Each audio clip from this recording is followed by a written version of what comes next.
कुछ इतिहासकार मानते हैं कि इसका असली हिस्सा सिर्फ छोटा सा अंश ही बचा है और उसका मूल अब भी पूरी तरह पुष्टि नहीं हुआ है। इसके बावजूद यह ताज विश्वास और दिव्यता का प्रतीक बना हुआ है जो हर साल लाखों लोगों को प्रेरित करता है। Number 4, true cross. कहते हैं जब ईसा मसीह को क्रूस पर चढ़ाया गया तो उनके शरीर से गिरे रक्त और पसीने की बूंदें इस लकड़ी में समा गईं। यही कारण है कि यह सिर्फ लकड़ी नहीं बल्कि आस्था और पवित्रता का जीवित प्रतीक बन गई। इस क्रॉस की खोज की कहानी भी अपने आप में रहस्यमयी है। माना जाता है कि 3री सदी के आसपास रोमन सम्राट कॉन्स्टेंटाइन की माता संत हेलेना यरूशलेम पहुंची और वहीं इस पवित्र क्रॉस को खोज निकाला। इतिहास बताता है कि वहां 3 क्रॉस मिले थे, लेकिन असली क्रॉस की पहचान तब हुई जब एक बीमार महिला को इससे छुआ गया और वह तुरंत ठीक हो गई। तभी से इस क्रॉस को ट्रू क्रॉस कहा जाने लगा।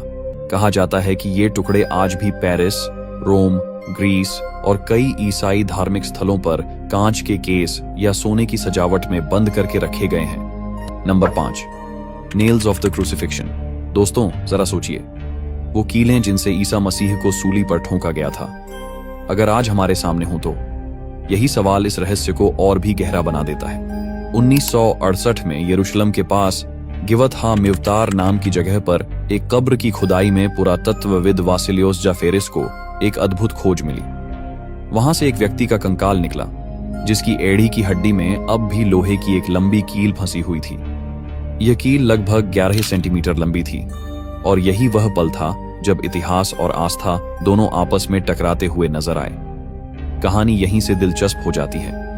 कई लोगों का मानना है कि यह वही कील है जिसे यीशु मसीह के हाथों और पैरों में ठोका गया था, लेकिन कुछ विद्वानों का कहना है कि यह कील उसी दौर की जरूर है, पर शायद किसी और व्यक्ति की जिसे रोमनों ने सूली पर चढ़ाया था। यानी रहस्य यही है, क्या यह कील सचमुच मसीह से जुड़ी है या यह उस युग की क्रूरता का मात्र एक सबूत है। इतिहास बताता है कि 3री सदी में सम्राट कॉन्स्टेंटाइन की माता संत हेलेना यरूशलेम गई थीं और उन्होंने कई पवित्र वस्तुएं खोजीं जिनमें सूली की कीलें भी शामिल थीं। बाद में इन्हें दुनिया के अलग अलग चर्चों और धार्मिक प्रतीकों में सुरक्षित किया गया।